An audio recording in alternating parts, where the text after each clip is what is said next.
Okay, everyone, we have our next set of questions. You want to come and take a seat? How's that sound? A little better, yeah.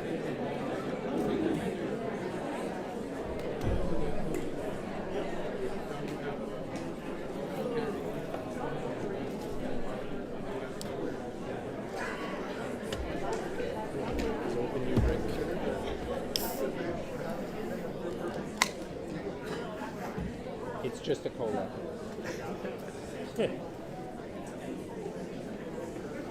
Okay, we have questions from the audience. Done a bit of editing without taking away the intent of the question. We hope we've clarified it a bit better. And we're going to go through. You guys don't use your wild cards. You don't get to take them home, okay? So use them. Can we give them away to other candidates? For money, like? No, just wild card. Wild card. So take it serious. Could I give mine away? You can have mine, Peter. No, I'm offering to give you one. Okay. So we're sticking with the format. And I'll go back to the original starting point. It has been pointed out to me from some folks in the audience that they might want to hear more on. You've been giving great personal opinions and stuff, and a bit of party stuff, but some people might like to hear a bit more about what the party position is on some of these issues. Just feedback from the crowd. Okay, so we're going to start off, and we'll start with Conservatives. Do you believe the elected party, so whoever's in government, do you believe that party should move forward to cover all diabetic medication that the provincial and federal governments have agreed to? Well, I will. Can I have a timeout? Do you want to call Ben that? Stop the clock. Oh, yeah. Thanks a lot. Do they know they have 2 minutes?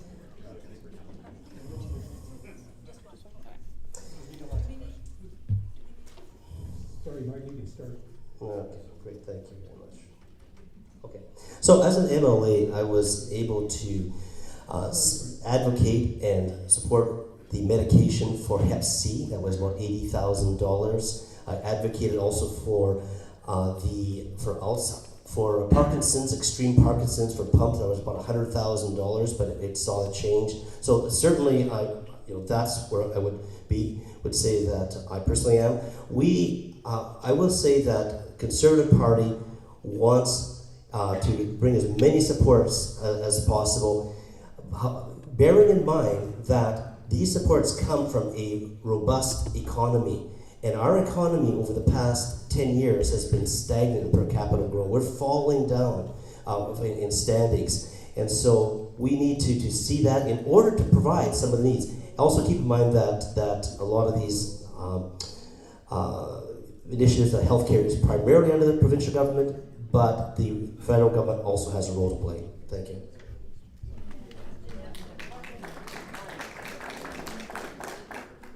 Who's next, Brian?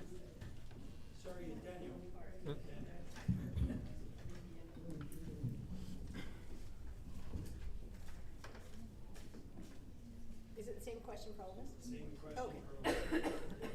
for all. I addressed this earlier on. Healthcare should be a human right. We shouldn't be nitpicking about who gets what medication to make sure they can live their life to the fullest. Obviously, there's a financial implication to that, and the economy will drive how much we can do, but we should make every effort to prioritize healthcare. As Mark said, it's primarily driven at the provincial level, but there's a lot of scope to bring in policies and bring in funding from the federal level that can go down to the provinces and make sure they can enact proper healthcare systems and proper healthcare programs. 100% agree.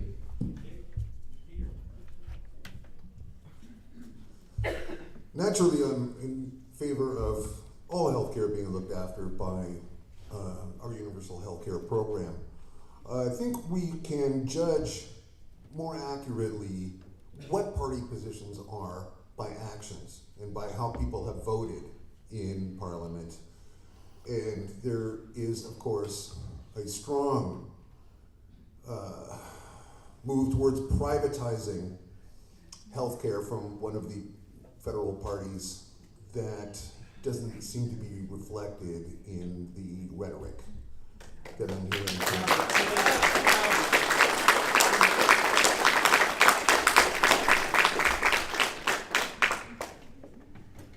Yes. Can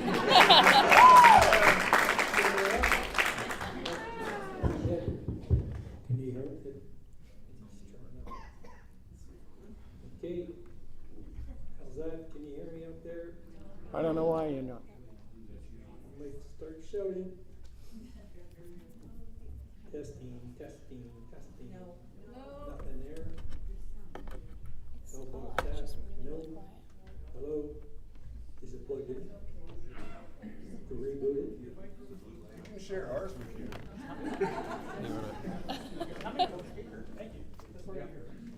Okay, this is, for the rest of your questions, consider this statement. Platitudes and promises are easy and plentiful during elections. What ones are you giving today that have the support of your party that you will be accountable for?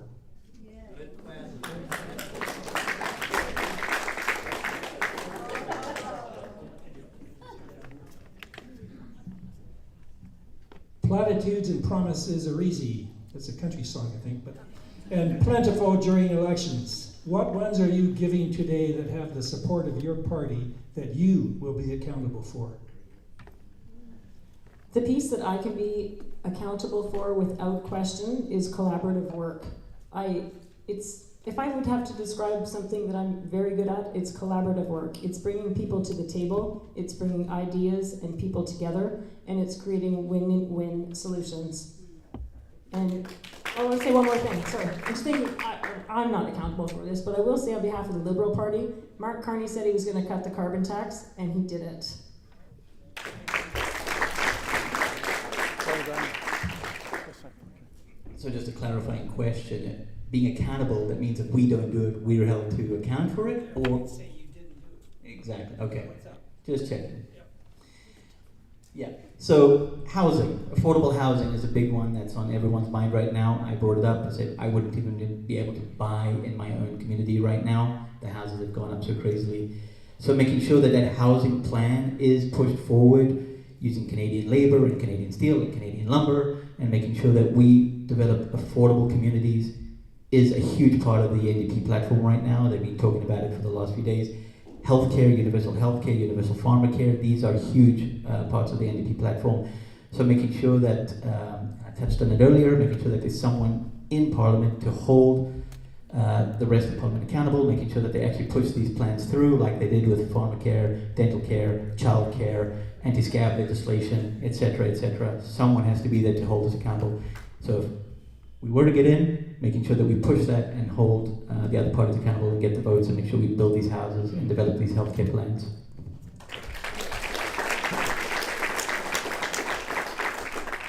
Platitudes and pleasantries, and it is fairly poetic as the start of a country song. I always start country songs with, well, and then I start naming cities. However, when it comes to accountability and party policies and platitudes, I don't belong to like a coherent party that's got a coherent policy. So if I was elected, I would be completely independent, and I could choose each decision and each vote individually on its own merits and not based on what the rest of the party was saying.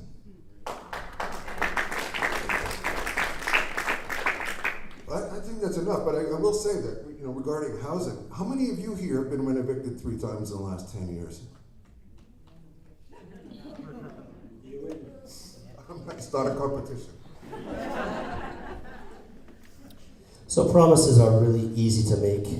We heard one from Mr. Carney recently that they're going to make a high-speed train between Toronto and Quebec City. The only thing is, it was promised the last election and the election, the election before that. So this is ongoing. For me, it's listening to what the community. I make that commitment to listen to the community, to respond, to act upon it. Maple Ridge, this area, is not the same it was 10 years ago. We have seen decline. We have seen crime. We have seen drug use. I go to my office right downtown by Tim Hortons, and more often than not, you'll see someone that is overdosed. You'll see all sorts of things. I think we need to recognize that. I brought forward a bill a motion M88 on recovery and treatment to help. It's not the only solution, but that is part of our problem, our promise to bring 50,000 new beds, recovery and treatment beds, as opposed, remembering that 50,000 people have died of overdose since the Liberals have been in power. Right. I haven't heard a single peep tonight about Gaza. And I think this is something we should all consider. That the parties in power have had the opportunity to stop supplying arms, to stop enabling the oppressor. Where is the integrity there? Try it again. Okay, I get back to Mike. You, sir, have just wasted a wild card. The next question. What is your perspective on the war in Gaza?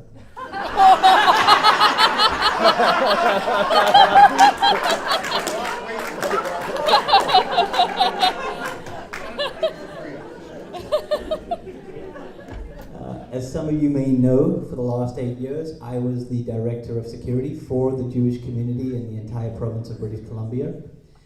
Up until the last year and a half, it was a pretty different job. Since the war started in Gaza, it has been exponentially difficult and hard to work in that community with regards to how they are treating legitimate protests against the genocide.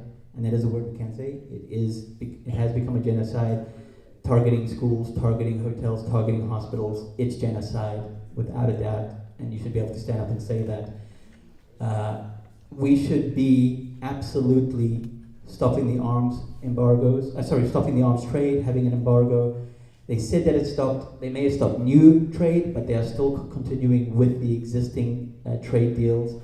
We should be recognizing Palestine as a state. We should be. And that's my comment. Thank you. I think most of us know this is a deeply complex issue, and honestly, I'm not well equipped enough to answer to it.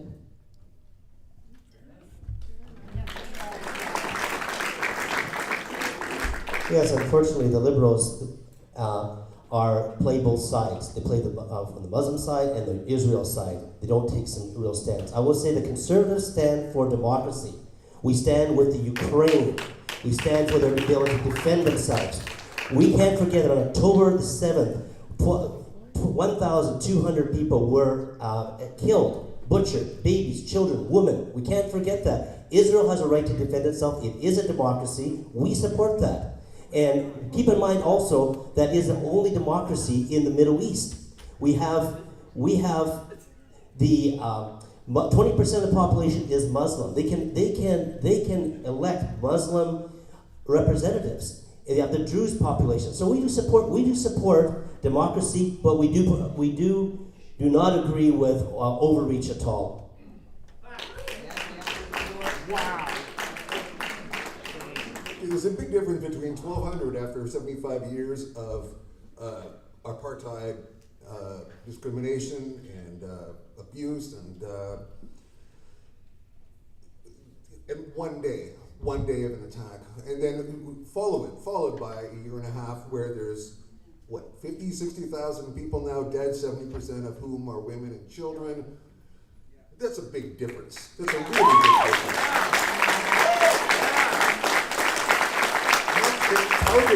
Targeting children, targeting journalists, targeting healthcare professionals. It has nothing to do with Ukraine. Nothing whatsoever. I don't know why that was even brought up.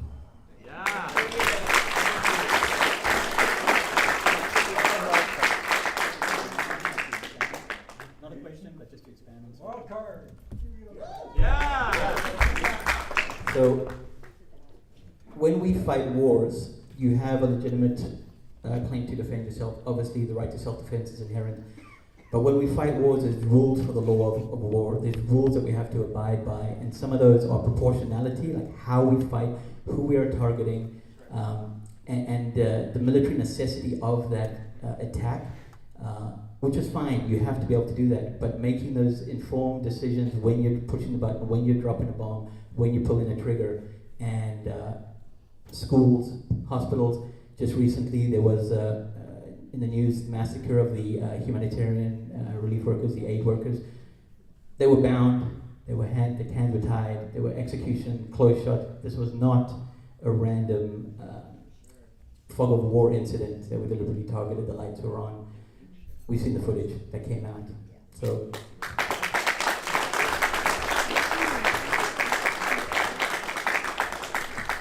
So this next question I have to preface with the statement or the question, will your party increase spending on the military as most of the major parties are promising?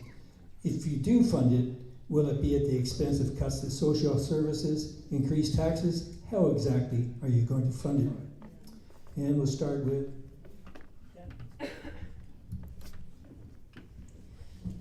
yeah, the plan is to increase spending in the military, but it has to be phased in over time to account for the things that you're talking about, to account for how it will impact the economy, where the funding has to come from.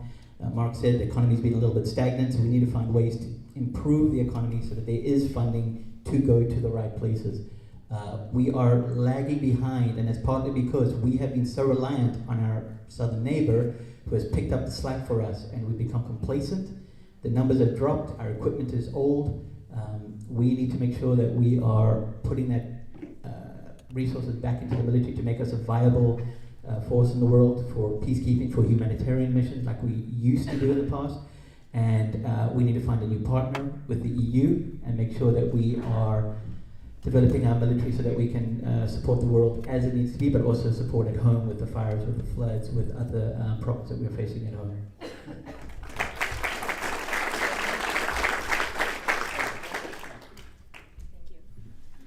The Liberal Party has committed to increasing spending for the military, as we should, and I agree as well, again, with partnering with the EU to protect the countries that we are partnered with.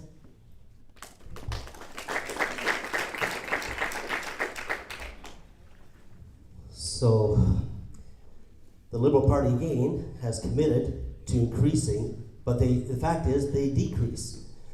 Dan, you would know, the reserve, I talked to the colonel in charge of reserve forces in British Columbia, and he told me not too long ago that the Liberals, though they promised increases, have slashed reserve budget for reserve training by 50%. They don't have money for ammunition. It's a shame. I know my assistant, her grandson just got out. He said, they don't have the finances to do training or anything like that. Under the Liberals, it's become a shambles. We're not meeting our NATO obligations of 2%. The Conservatives will increase that to 2%. We are facing a lot of global threats. And so this is a very important question and an important thing that Canada must do. We used to have the third largest Air Force and fourth largest Navy after the Second World War. I'm not saying we have to be a global power, but we should stand on our own 2 feet because we've got great people. We need to increase and put the money into it.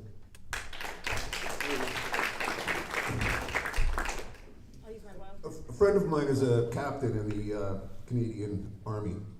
She's been back and forth to Middle East a number of times. She just returned from Doha, I believe, where she was helping the Americans with targeting of people and structures in Yemen. I don't see how this is benefiting Canadians, okay? I think when I look back on my life, I think of Canadian military doing nation building, doing community support in war-torn parts of the world. So in terms of getting tough and getting the brand new bang bang and the brand new whiz whiz, I don't really think that ought to be our priority, especially when that money comes from our social programs, and that's what will be sacrificed first, which is something that we truly need. Whereas, a bunch of F-35s, I'm really wondering about how that's going to benefit Canadians like you. One more time. I know it's getting very exciting now. I just wanted to say that I'm representing the new Liberal Party under Mark Carney, and there's no doubt he is going to make the commitment to NATO funding and our military here at home, to our Canadian troops. Try that one. I think so. I hope so. Another gold card.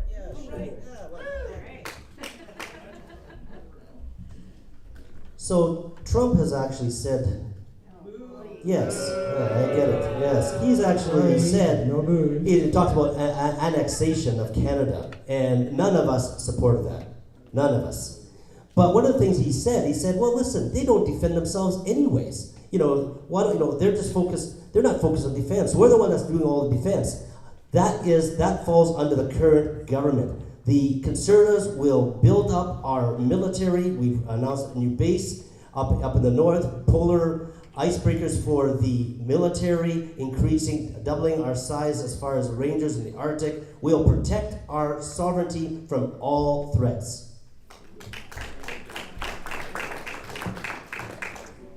Okay, next question. I'm going to test this. This is working now?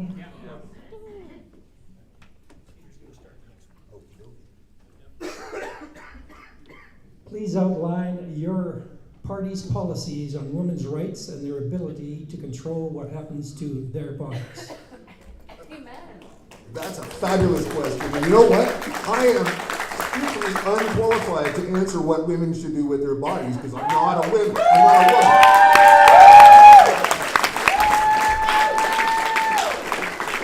So you know what? I'll give my time to Angie.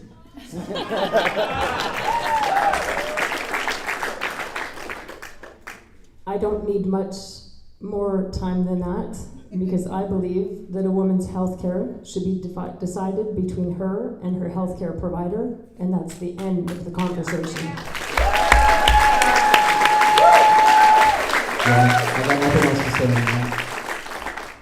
It's not my call, woman and the doctor, and that's it.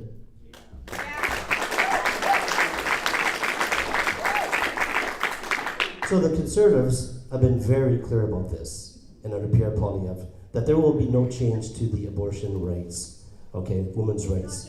And I will say that also, even on gay rights, that our deputy leader, Melissa Lanceman, is a gay married woman. And we, so there's, I know that you see, oh, they're going to change the abortion. We don't.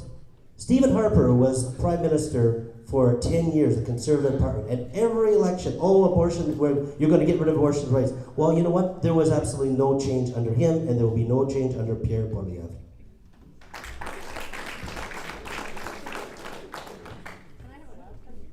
Another wild card. This is going crazy.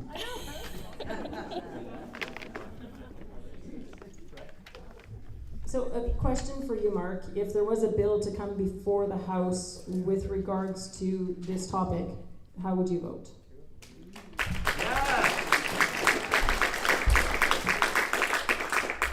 So, under the government moves the legislation beforehand, and we will not be advancing any abortion legislation. That's final, and so that is what I've said the doors, and that's what I support that.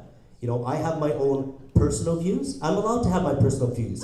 I'm allowed to have my personal views. And all of us have different views. My wife and I don't always agree. So that's fine. But that is a commitment that we made, that he has made as a leader, and that I am a part as a Conservative member will follow. Okay, next question. What role do you think reporters play in today's society? Do you think you need to respond to all different reporters' questions?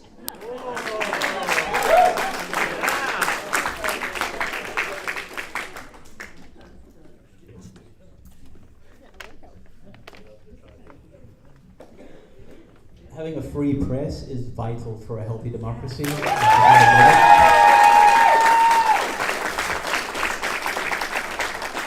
You should be taking all reporters' questions. The viability of that question, the biases that come with how they frame a question and how they then report on that after, you can't do much about that. Take the question in good faith, answer the question as best you can, and move on and let them spin it how they want. You know what you've done and you know where you stand on the issues.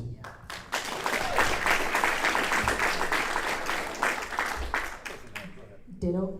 I don't mean to be taking the easy out. Clearly, we agree on a lot of things. I cannot imagine a set of circumstances or a time where I would not answer a question from a reporter.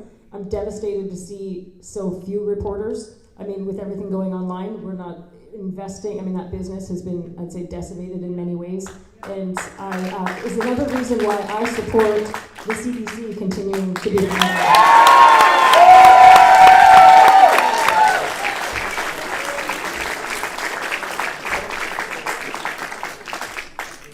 Media has been a good friend to me.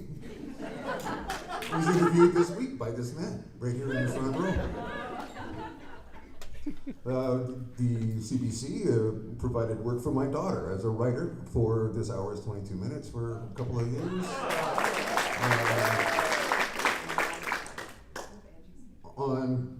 And you know, the majority of the news that I get is from the Beaverton and from the Onion. So why am I even talking to you?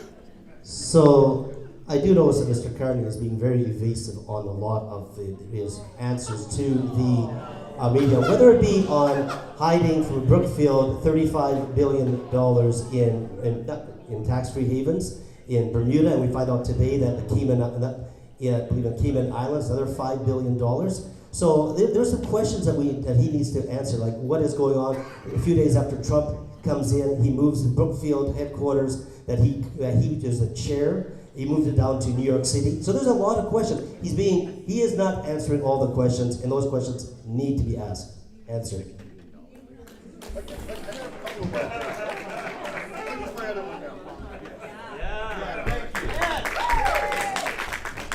See if I can remember her name. I think it's Rachel Gilmore. I don't know if any of you know who she is. She's a journalist, very on top of things, very smart woman, asks a lot of good questions, a long history of being a good reporter, and she was cancel culture. I don't know what the term is, but she was cut from doing fact-checking. Now, fact-checking, I think, is an absolutely critical part of what the media brings to people like you. Okay, brings to voters, people like me. People can get up here and spout whatever kind of nonsense they want, but if they're not held accountable for it, if there isn't someone there to say, well, that's not exactly true, that's not exactly the way that you worded it last time we asked you, then what do we got? Yeah. All right. Accountability is key.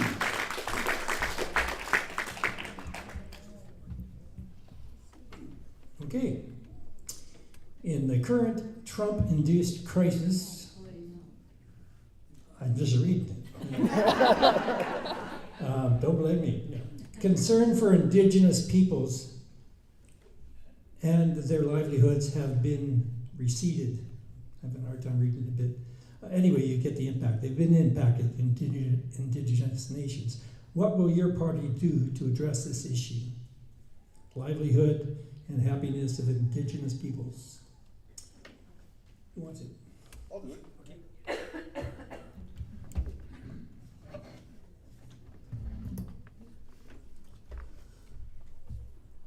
I worked in jails, was a teacher for 23 years, and a very sad part of that was the high proportion of Indigenous people that are behind bars.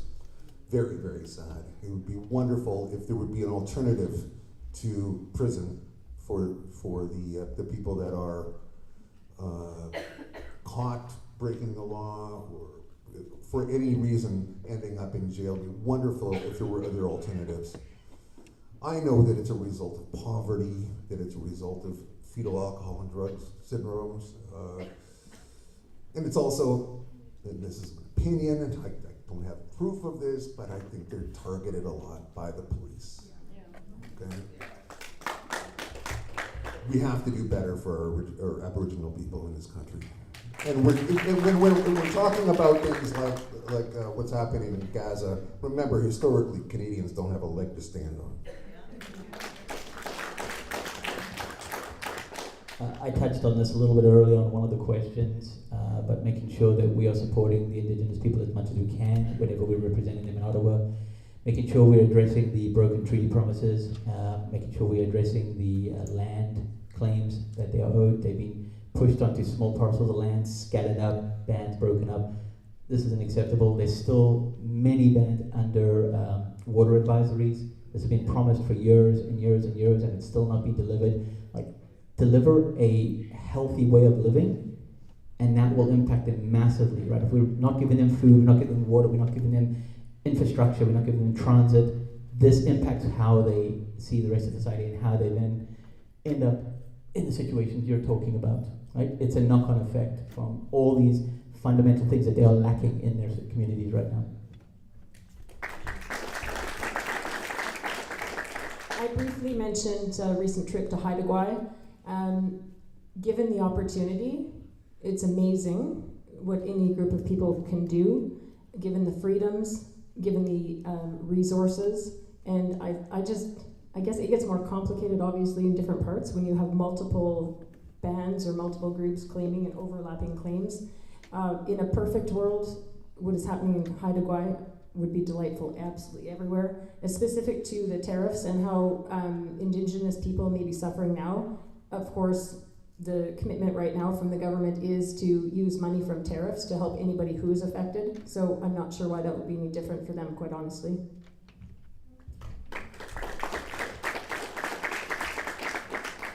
Conservative Party want Indigenous people to prosper, just like we want all Canadians to prosper.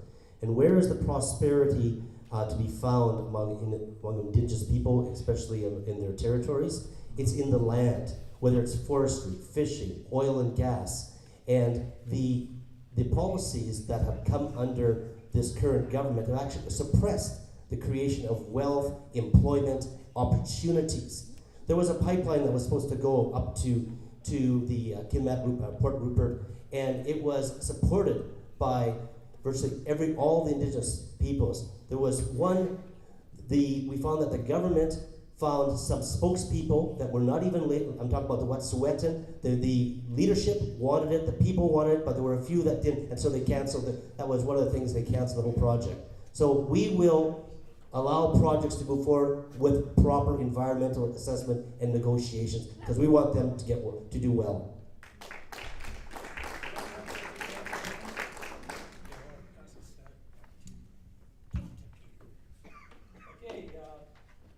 What is your position on vaccine mandates during the pandemic and vaccines in general?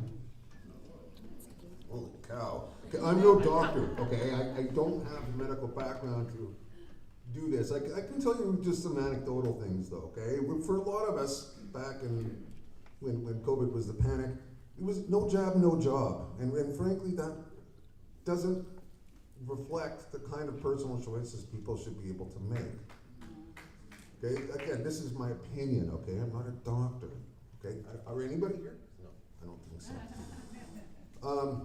It should be an individual choice by my opinion. Now, again, what we had to do with COVID was take an experimental vaccine. I mean, it really was not very well tested. If we're going to be, using people as guinea pigs, we should have the things tested better before we force it down everyone's throat.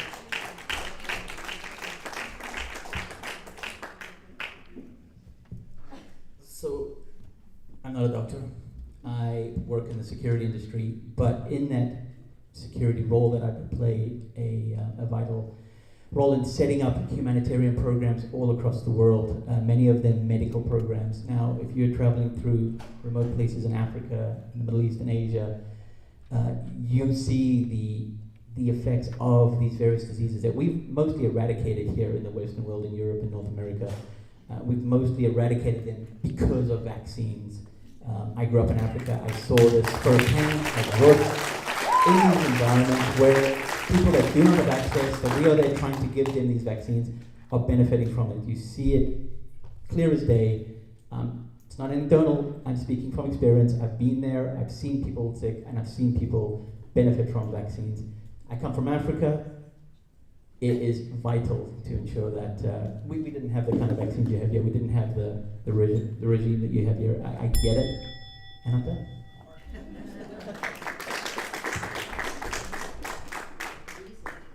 So my wife will tell you that I've always supported vaccines, and since our children were young, I will say also that, you know, that there is choice.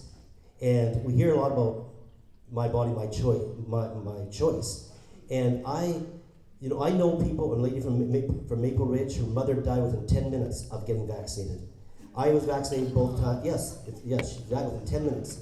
I had shingles right after my second. I was second wave with shingles. I never had that before. Variety of symptoms. There are consequences to it. So yes, I supported the vaccines and the choice, but even the health authorities of British Columbia said that a vaccine does not prevent you from getting COVID nor from transmitting. So if it basically influences, that is from British Columbia Health. So that's the thing where you can make informed decisions.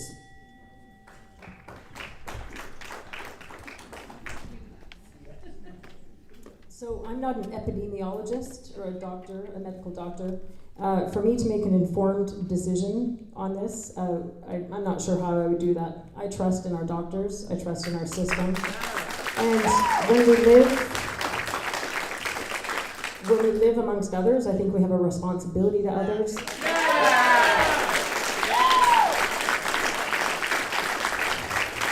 I also know people who had side effects from vaccines, or not doubting what Mark is saying about a friend's mother who passed away. But what seems to be clear to me through the medical evidence suggested is that those numbers are this big compared to this big. And not to minimize anyone's loss of life, but the fact is vaccines, as Daniel pointed out, throughout the world have increased our health and our well-being overall. I'm a vaxxer.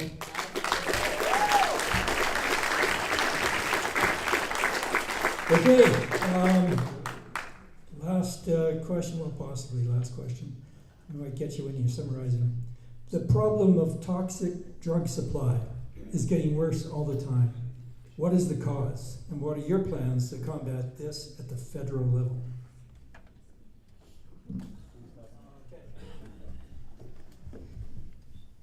I'm not a doctor, so it's hard to work out exactly what the cause is. It's a variety of it. Every person that becomes a victim of an addiction, their own personal story is unique to them. It doesn't translate across the entire community. It could be mental health, it could be family issues, it could be a variety of things. So what you can do about it is make sure that there are programs in place. So, and I know people don't like some of these safe use sites, but if you're trying to wean them off a particular drug, a safe use site is a place where they can use something that's clean and not tainted with the toxins that you're talking about, and hopefully wean them off. Putting money into mental health programs, putting money into the addiction programs, putting money into housing so that the unhoused can find a place to live and become stable, and hopefully get them off that path of addiction that they are on.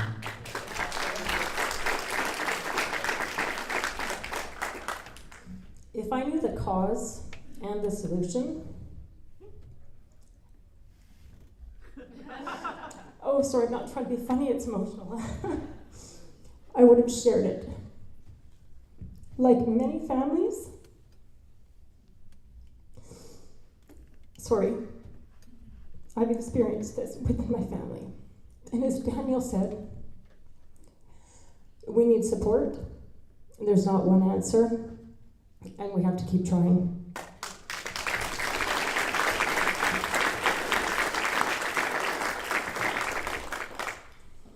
My years teaching in the jails showed that a lot of the pathway to jail was addiction.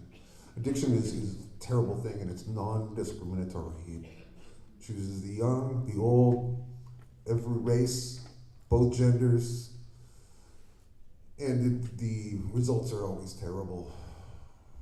Now, going back to the last question, when we talk about vaccines, and again, I'm not a doctor, what are the pharmaceutical companies that create these things, are they accountable in any way?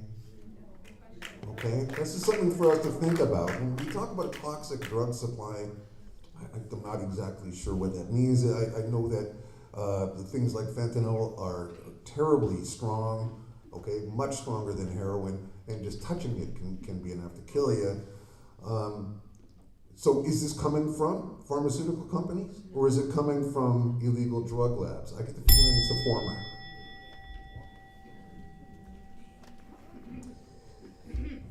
Yeah, so, I mean, it's definitely clear to all of us here that this is a very serious situation that we're facing as far as the drug crises.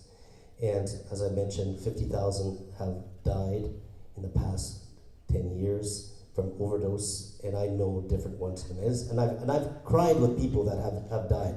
They're not, with their children have died. It's terrible. So the definition of insanity is to keep on doing the same thing over and over again. What we're doing is not working. It's getting worse. Many people so many are dying. So conservatives will invest in treatment and recovery because there is a hope. I've seen there are thousands. You go to the recovery days. I've had forums here that there is hope for people to come to make it through. We will also put serious time for serious crime, and that is pushing fentanyl at 40 milligrams or more. If you got caught 3 times doing this, you'll be doing life imprisonment. We're taking this seriously.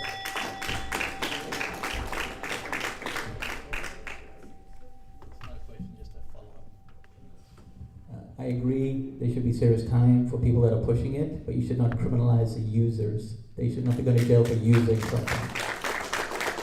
It's an addiction and they need help, not jail. Thanks, Danielle. So we're about to start our wrap. The candidates were told they'd have a 1 minute to wrap, but we're going to give them 2 minutes to wrap. And the one question we haven't asked, but you might consider it in your wrap, is backbench MPs rarely do anything aside from voting their party line. What will you do that would make me vote for you as a representative rather than just voting for a party? And we'll start with Daniel. Well, I'm a little bit of an iconoclast for most things. Even in the military, I try and find ways to make changes. It doesn't always win me adherence and my leadership. I recently lost my job because I'm running for the NDP. That's one of the reasons. Not the whole reason, but one of the reasons.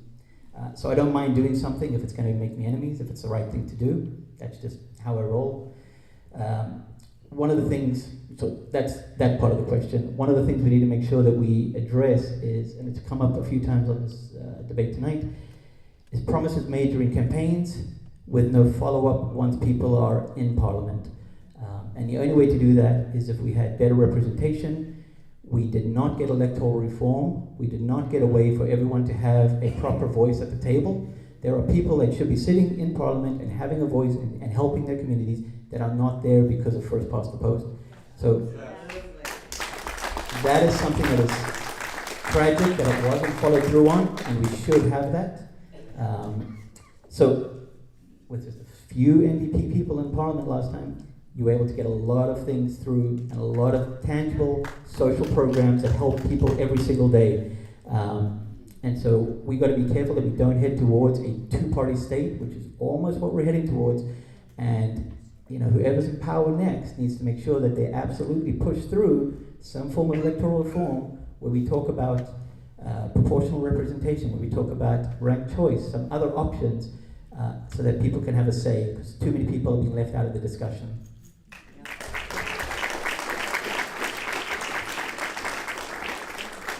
So I will say it's been a tremendous honor to serve you as a member of Parliament for 6 years and as the member of the Legislative Assembly for 8 years.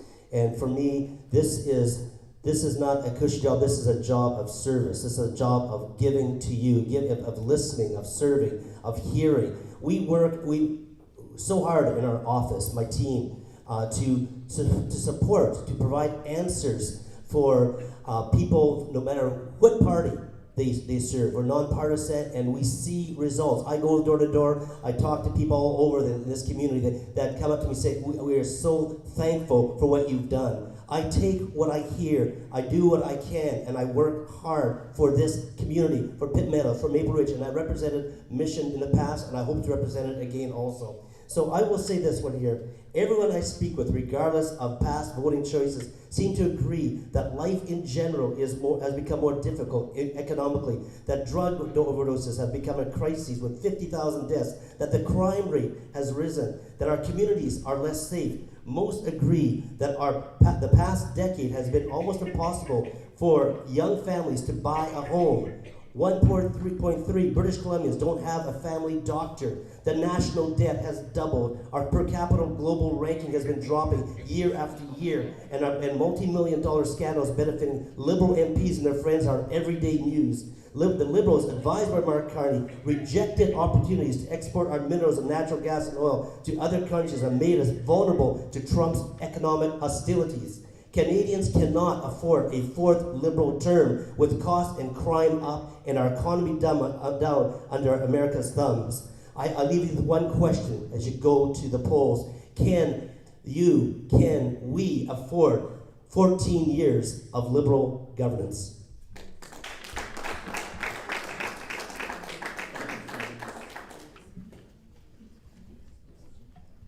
I will represent you. I will represent our community. Collaborative work is key to moving anything forward, to finding common solutions, as Daniel mentioned as well, working together to make common sense decisions. I'm ready to be that voice. I thank you for your support.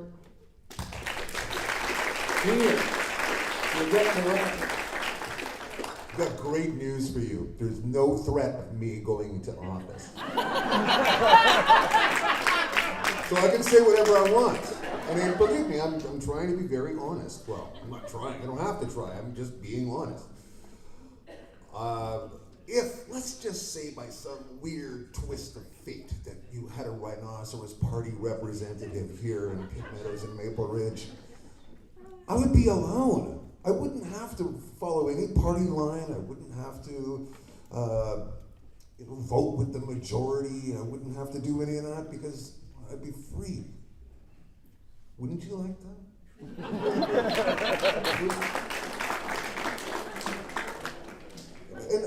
Well, I'm going to use my time, I'm improvising. I've improvised everything tonight. I don't have notes or anything. When you talk about crime and increasing time behind bars for certain